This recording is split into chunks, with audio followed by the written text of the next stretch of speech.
छत्तीसगढ़ में आपका स्वागत है, जहाँ पे करोड़ों का धान चूहा खा जाता है और जो अधिकारी हैं, नेता है, वो डांसर्स पर पैसा उड़ाते हैं। लेकिन एम्बुलेंस वाला बोला नहीं नहीं, ये अच्छी अस्पताल है, यहाँ थोड़ा पैसा लगेगा, यहाँ करवा लेते हैं। गरीब पेशेंट हैं जिनको निःशुल्क इलाज मिलना चाहिए, वो निजी अस्पतालों के कुचक्कर में पड़ फंस रहे हैं। और सर्वप्रथम तो सन्ना अस्पताल लाया गया, सन्ना से अंबिकापुर से रेफर किया गया रायपुर DKS ऐसे करके। आपको जब एम्बुलेंस वाला यहाँ तक लेकर के आया होगा तो इस बारे में बताया कि मैं आपको जो हॉस्पिटल तय किया गया वहाँ लेके नहीं जा रहा हूँ। स्वास्थ्य मंत्री जी, अगर आप ये वीडियो देख रहे हैं तो प्लीज़ एक बात बताइएगा कि इस आदमी के पास 1.5-2 लाख रुपए होते तो शायद ये नहीं जाता।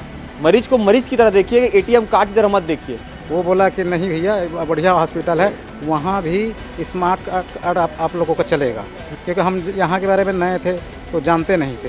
हमें जो बोला जाएगा वही, अब वहाँ के लिए बोला तो वहाँ होगा कि नहीं होगा, इस पेशेंट को लेगा कि नहीं लेगा। आज 2 दिन के परिवेश में देखा जाए तो दवाई और टेस्ट के नाम पे 30,000 रुपये का बिल पर डे के हिसाब से 26,000 अभी तक बन रहा है पर डे। एम्बुलेंस वाले कितना खर्चा लेगा, बोले 60,000 लगेगा, बोला 8,000 लगेगा। चलो बोला मैं, चलो जल्दी चलना है, चलो बोलने से मैं एम्बुलेंस वाले को 8,000 रुपये दिया। हाँ, और उसको डॉक्टर है बोल के, उसको डॉक्टर भी आया, उसको लेकर बात करके आए, 8,000 देना पड़ेगा बोल के, 4,000 देना पड़ेगा बोल, कोई बोले कि इंसान जो है खेती किसानी करते हैं, ये किसान भी जो लोग हैं ये भी सब खेती किसानी करते हैं। इनके पास अगर इतने पैसे होते तो ये खुद से ऐसे अस्पताल में चले जाते हैं। ये केवल एक अस्पताल है जिसका नाम अभी हमारे सामने आया, लेकिन ऐसे ना जाने कितने तमाम हॉस्पिटल हैं जो इसी तरह से लोगों के साथ क्राइम कर रहे हैं, अपराध कर रहे हैं। एक तरह से आपकी जिम्मेदारी बनती है कि आप भी वीडियो को शेयर किए उन तक जो जिम्मेदार है इन सभी चीज़ों को लेकर के। छत्तीसगढ़ में आपका स्वागत है, जहाँ पे करोड़ों का धान चूहा खा जाता है और जो अधिकारी हैं, नेता है, वो डांसर्स पर पैसा उड़ाते हैं। और उसी छत्तीसगढ़ में एक और मामला सामने आता है, जहाँ पर उन मरीजों को जिनको सख्त ज़रूरत होती है डॉक्टर्स की, उन्हें एक तरह से बंधक बनाकर जिस तय अस्पताल में जाना चाहिए था उस अस्पताल में ना ला करके दूसरे अस्पताल में छोड़ दिया जाता है। ये पूरी घटना वास्तविक है और इसी वास्तविकता के साथ मैं आपको जो RTV एक्टिविस्ट आलोक शुक्ला है उनसे मिलाता हूँ और बात करता हूँ, पूरी घटना को बताएंगे थोड़ा सा। देखिए, पूरे छत्तीसगढ़ के अंदर जो सरगुजा, बस्तर, रायगढ़, अलग अलग जगह के जो पेशेंट हैं, कोई उनको रायपुर जब रेफ़र किया जाता है सरकारी अस्पतालों से, मेडिकल कॉलेजों से, उनको रेफ़र किया जाता है एम्स के अंदर, उनको रेफ़र किया जाता है DKS के अंदर। लेकिन उन मरीजों को जो एम्बुलेंस और जो निजी रायपुर की अस्पतालें हैं, इनके बीच में जो साठगांठ है, उस साठगांठ में वो जो एम्बुलेंस वाले उनको निजी अस्पतालों में ले जाते हैं और निजी अस्पतालों में फंस के वो अपनी ज़मीन बेच के पूरा अपना पैसे को ख़त्म करके इलाज करवाते हैं। अभी मैं बस्तर के एक साथी को देखने आया, पता चला कि बच्चे का एक्सीडेंट हुआ, तो जब मैं आके देखा तो मैंने यहाँ कैसे पहुँचे, बोले भैया मैं तो आया था मेडिकल कॉलेज से, हमें कहा था एम्स जाना है, लेकिन एम्बुलेंस वाला बोला नहीं नहीं, ये अच्छी अस्पताल है, यहाँ थोड़ा पैसा लगेगा, यहाँ करवा लेते हैं। जबकि उसके डिस्चार्ज समरी में लिखा हुआ है कि इनको DKS या एम्स में जो है उसको ले जाए, रेफ़र किया जाए। तो सवाल ये है कि शासन को ये जो पूरा गठजोड़ चल रहा है एम्बुलेंस और निजी अस्पतालों के बीच में, कि जो बेचारे गरीब पेशेंट हैं जिनको निःशुल्क इलाज मिलना चाहिए, वो निजी अस्पतालों के कुचक्कर में पड़ फंस रहे हैं और बड़े पैमाने पे जो है उनको ना तो इलाज कैसा मिल रहा है वो तो अलग हिस्सा है, लेकिन जो उनको पैसा खर्चा करना पड़ रहा है। शासन को इसको सुनिश्चित करना चाहिए कि सरकारी अस्पतालों से निकले पेशेंट जो हैं वो कम से कम सरकारी अस्पतालों में पहुंच पाएँ।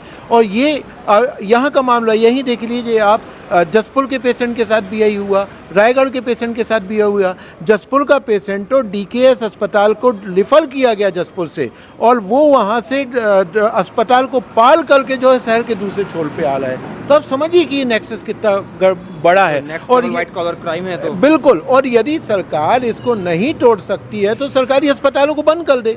यदि इस प्रदेश के गरीबों को सरकारी अस्पतालों में इलाज नहीं मिलने वाला है तो अस्पतालों को बंद कर देना चाहिए फिर, या फिर सरकार सुनिश्चित करे कि निःशुल्क इलाज की जो व्यवस्था है वो गरीबों को सरकारी अस्पतालों में मिले। ये जो सरकारी कुचक्र, जो निजी अस्पतालों का कुचक्र है एम्बुलेंस के साथ मिलके, वो बता रहा है बेचारा कि एम्बुलेंस ने 4,000 लिया और 4,000 डॉक्टर के नाम पे ले लिया, उसने किसी एक स्टाफ को बिठा के 8,000 रुपये उससे वसूल कर लिया। क्या हो रहा है आप बताइए बस्तर के अंदर? बहुत दुखद स्थिति है, सिर्फ बयानबाजी है। छत्तीसगढ़ की स्वास्थ्य व्यवस्था पूरी तरीके से चलमलाई हुई है, बहुत दुखद स्थिति है। शायद इसे ही थोड़े अच्छे भाषाओं में कहा जाता है व्हाइट कॉलर क्राइम। थोड़ा भैया लोग से बात करेंगे, कौन भैया कहाँ से आया, कहाँ से भैया आप? जसपुर से हैं। जशपुर से। क्या घटना थी, आप कैसे तक यहाँ तक पहुँच, बताइए थोड़ा सा। मेरा एक चचेरा भाई है जी जी और वो मोटरसाइकिल से अपने स्वयं के उसमें गिर गया था जी और जिसे सिर में चोट है जी। और बेहोशी में था और उसको सर्वप्रथम तो सन्ना अस्पताल लाया गया, सन्ना से अंबिकापुर से रेफ़र किया गया रायपुर डीकेएस ऐसे करके, हाँ पर्ची में लिखा हुआ है। लेकिन एम्बुलेंस वाला जो लाया वो डीकेएस ना ले करके वो सीधे भाई एस के है ना केयर हॉस्पिटल ऐसा ले आया और अपन को इतना जानकारी नहीं था। भाई स्थिति गंभीर होने के कारण अस्पताल जल्दी से हम किसी भी तरह से पहुंच जाएं और इलाज प्रारंभ हो जाए, ये हमारा मैंने सोच रहा। और हम कोई प्राइवेट और सरकारी इसमें हमको अंतर नहीं पाए। जब बाद में बिल वगैरह जब आने लगा तो फिर पता किए तो नहीं ये तो प्राइवेट है, ऐसा मैंने सामने आया बात। अच्छा, आपको जब एम्बुलेंस वाला यहाँ तक लेकर के आया होगा तो इस बारे में बताया कि मैं आपको जो हॉस्पिटल तय किया गया वहाँ लेके नहीं जा रहा हूँ, दूसरा हॉस्पिटल लेके जा रहा हूँ, बताया आपको? नहीं, ऐसा वो कुछ नहीं बताया। मैं अच्छा जहाँ जल्दी इलाज हो जाएगा ऐसा अस्पताल पहुँचाऊँगा। अच्छा, आपको ऐसा कुछ कर बताया था कि आयुष्मान कार्ड चलेगा यहाँ पे, ऐसा कुछ बताया था? आयुष्मान कार्ड तो चलेगा ऐसा कर को भी बोला है। हाँ, चल रहा है यहाँ पे? आयुष्मान कार्ड तो नहीं चल रहा है। तब कितना बिल आ गया होगा आपका? अभी लगभग हम लोग का 1.5 लाख रुपया लगभग हुआ है। 1.5-2 लाख का बिल आ गया? 1.5 हो गया है। हाँ, मतलब स्वास्थ्य मंत्री जी, अगर आप ये वीडियो देख रहे हैं तो प्लीज़ एक बात बताइएगा कि इस आदमी के पास 1.5-2 लाख रुपए होते तो शायद ये नहीं जाता उस अस्पताल, जिस अस्पताल को आपने तय किया है, ये खुद से यहाँ तक आ जाता। मरीज को मरीज की तरह देखिए, एटीएम कार्ड की तरह मत देखिए। छत्तीसगढ़ में बहुत सारे ऐसे हॉस्पिटल हैं, बहुत सारे ऐसे लोग हैं, नेता मंत्री बहुत सारे ऐसे लोग हैं, उनमें से एक जो मरीज को मरीज की तरह नहीं, एक एटीएम कार्ड की तरह देखते हैं। भैया आप कहाँ से हैं? मैं रायगढ़ से आया हूँ। आपका क्या घटना हुआ है? मेरा भी एक्सीडेंटल केस था सर जी मैं पहले जिंदल लेके गया। जी जिंदल में मैं वहाँ के डॉक्टर को बोला कि देखिए मैं इतना खर्च जो है अफोर्ड नहीं कर पाऊँगा। फिर उसके बाद हमने यहाँ आए थे एम्स के लिए। एम्स में आए तो इस क्रिटिकल सिचुएशन में देखो कितने मरीज हैं, यहाँ बेड की सुविधा नहीं है। तो वहाँ के डॉक्टर लोग बोले कि आयुष्मान कार्ड से है ना, सरकारी हॉस्पिटल डीके को बोला गया, तो वो डीके को बोला गया, लेकिन वो जो एम्बुलेंस लेके आया था वो बोला कि नहीं भैया बढ़िया हॉस्पिटल है, वहाँ भी स्मार्ट कार्ड आप लोगों को चलेगा, ठीक है, वहाँ भी बेहतर अच्छे डॉक्टर हैं, यहाँ नहीं हो पाएगा करके यहाँ ला के छोड़ गया। तो हमें तो उस समय मरीज की स्थिति देख के, क्योंकि हम यहाँ के बारे में नए थे तो जानते नहीं थे, हमें जो बोला जाएगा वही। अब वहाँ के लिए बोला तो वहाँ होगा कि नहीं होगा, इस पेशेंट को लेगा कि नहीं लेगा, कोई गारंटी नहीं है, ऐसे बोला वो।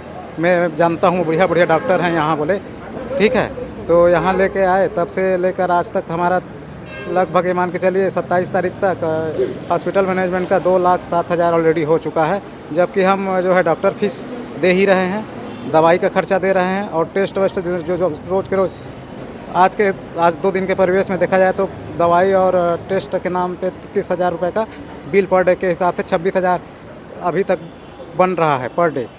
अब उसको मैं वहन कर रहा हूँ। बाकी अब मैनेजमेंट बोल रही है कि अब मैं बोल रहा हूँ 28 तारीख से कि आयुष्मान कर दो, तो बोल रहे हैं कुछ क्लियर कर देते इधर वाले को 2,07,000 का बिल को। इस वजह से अब घर वर कहीं उधर पता पैसा के लिए इधर उधर मारामारी चल रही है। जैसे हो जाता वैसे मरीज का थोड़ा बहुत हुआ है। अब जो स्थिति सुधार है उस वजह से हम घर भेजे हुए हैं पैसे वैसे के लिए घर वालों को। अगर आप इसी चीज़ को गवर्नमेंट हॉस्पिटल में कराते तो शायद आपको इतना पैसा लगता भी नहीं। और वो तो यहाँ हम तो वहाँ से बोले ना सर कि वहाँ हम यहाँ बेहतर इलाज के लिए स्मार्ट कार्ड में हो जाए करके आए थे। अब हमें थोड़ी ना पता कि सरकारी हॉस्पिटल में भी हम नहीं होगा। यहाँ हम सरकारी हॉस्पिटल सरकारी के कार्ड से इलाज होगा करके हम आए थे, लेकिन हमारा बिल ही बजट से हमारे बाहर जा रहे हैं। बताइए तो इस स्थिति में अब करें तो क्या करें। भैया तो बढ़ाएंगे तो प्लीज़ आप इस तरफ। आप कहाँ से हैं भैया? मैं सुकमा जिला से। सुकमा जिले से? सुकमा आपका क्या जिला। नाम है आपका? मेरा बीमा कुंजम। क्या घटना हुई थी आपके साथ? मेरा बेटा मोटरसाइकिल में रोड के साइड में जाके गिरा है जी। फिर उसके बाद सुकमा अस्पताल लाए हैं। उस सुकमा अस्पताल से यहाँ जल्दी रिफर करना पड़ेगा जगदलपुर। जगदलपुर 8 बजे रात को वहाँ पहुँचे। उसके बाद 1 बजे रात को इधर लाए, 7:30 बजे यहाँ पहुँचे। और उसके बाद हमारा एम्बुलेंस वाले कितना खर्चा लेगा, बोले 60,000 लगेगा बोला। 8,000 लगेगा। चलो बोला मैं, चलो जल्दी चलना है, चलो बोलने से मैं डॉक्टर पर्ची लिख दिया, अच्छा अस्पताल में लिख दे रहे हैं, वहीं ले जाना बोले डॉक्टर। वहाँ का जगदलपुर का डॉक्टर बोला अच्छा अस्पताल में लिख दिए, वहीं ले जाना। और ठीक है, वहीं पर्ची वही लिया ड्राइवर, वो पर्ची वही लिया तो फिर वही पकड़ा रहा। तो डॉक्टर को लेना पड़ेगा, गंभीर हालत है तो डॉक्टर को फिर मैं कहाँ से डॉक्टर को यहीं से भेजेंगे होंगे, जगदलपुर अस्पताल से होंगे। डॉक्टर जाएगी तो अच्छी बात है, मेरा बच्चे सीरियस में है बोला। तो डॉक्टर पकड़ा हूँ बोलने से, चलो सामने बैठा हम लोग पीछे बैठे मरीज़ के साथ। तो कहीं तो इलाज विलाज नहीं किया, उसका 4,000 रुपये मैं दिया उसको, एम्बुलेंस वाले को 8,000 दिया। 8,000 रुपये दिए एम्बुलेंस वाले को? 8,000 दिया उसको, चालक से 4,000 दिया उसको। आपने एम्बुलेंस वाले को 8,000 रुपये दिया? हाँ, किस पैसे दिया? और उसको डॉक्टर है बोल के, उसको डॉक्टर भी आया, उसको लेकर बात करके आए, 8,000 देना पड़ेगा बोल के, 4,000 देना पड़ेगा बोल के वहीं बोले जगदलपुर में। चलो फिर 4,000 भी लेंगे। उसके बाद रास्ता में बोला मेरे को, तुम्हारा बच्चे को जान खतरे में है, जल्दी देखना है तो प्राइवेट अस्पताल में करो, जल्दी 24 घंटा हो जाएगा बोले। मेरे को क्या मालूम कौन सा अस्पताल का लिखा, कौन सा अस्पताल, मेरे को नहीं पता। कभी कभार छत्तीसगढ़ राजधानी में आता हूँ, अपने राजधानी है, लेकिन मैं कभी कभार यह काम बिना मतलब से काय करा, मेरे को मरीज़ के साथ यहाँ नहीं होने के कारण यहाँ पहुँचा हूँ मैं। आपका यहाँ कितना बिल बन गया होगा अभी तक? और अभी तो अब इधर दवाई का मिला के उतना तो नहीं जोड़े, कम से कम 1-8 लाख तो पहुँच ही रहा। 7 लाख रुपये हो गया होगा। हाँ, हो गया होगा, इतना क्या है। काम करते हैं सर आप? मैं खेती किसान करता हूँ सर। खेती किसानी करते हैं? खेती किसान करता हूँ। अच्छा, कितना मतलब क्या ही बात करें, मतलब थोड़ा सा कल्पना मात्र कीजिए कि एक बार कि इंसान जो है खेती किसानी करते हैं, ये किसान भी जो लोग हैं ये भी सब खेती किसानी करते हैं। इनके पास अगर इतने पैसे होते तो ये खुद से ऐसे अस्पताल में चले जाते हैं। इन लोगों को केवल मरीज की तरह नहीं कि एटीएम कार्ड की तरह देखा जाता है और इन्हें उसी तरह से यूज़ किया जाता है। सवाल बनता है स्वास्थ्य मंत्री से, सवाल बनता है स्वास्थ्य प्रणाली से कि किस प्रकार से इन लोगों के साथ इन प्रकार का वाइट कॉलर क्राइम हो रहा है और ये लोग इस प्रकार से यहाँ पर बेबस होकर, मजबूर होकर यहाँ पर बैठ गए हैं। 1 लाख 1.5 लाख रुपए इनका खर्चा हुआ और ये हॉस्पिटल का नाम है SK केयर हॉस्पिटल। ये केवल एक अस्पताल है जिसका नाम अभी हमारे सामने आया, लेकिन ऐसे ना जाने कितने तमाम हॉस्पिटल हैं जो इसी तरह से लोगों के साथ क्राइम कर रहे हैं, अपराध कर रहे हैं। एक तरह से उसे ही कहते हैं वाइट कॉलर क्राइम, और उस वाइट कॉलर क्राइम का शिकार इन जैसे लोग होते हैं। छत्तीसगढ़ सरकार ने अपने आप को पता नहीं कितने सारे अवार्डों से नवाजा है। एक काम कीजिएगा, वो सारे अवार्ड इनके सामने रखिएगा और इन्हें बताइएगा कि ये सारे अवार्ड हमको इसलिए मिले हैं, तब ये लोग आपको उसका जवाब दे पाएंगे। आपकी जिम्मेदारी बनती है कि आप भी वीडियो को शेयर किए उन तक जो जिम्मेदार है इन सभी चीज़ों को लेकर के। जोहार।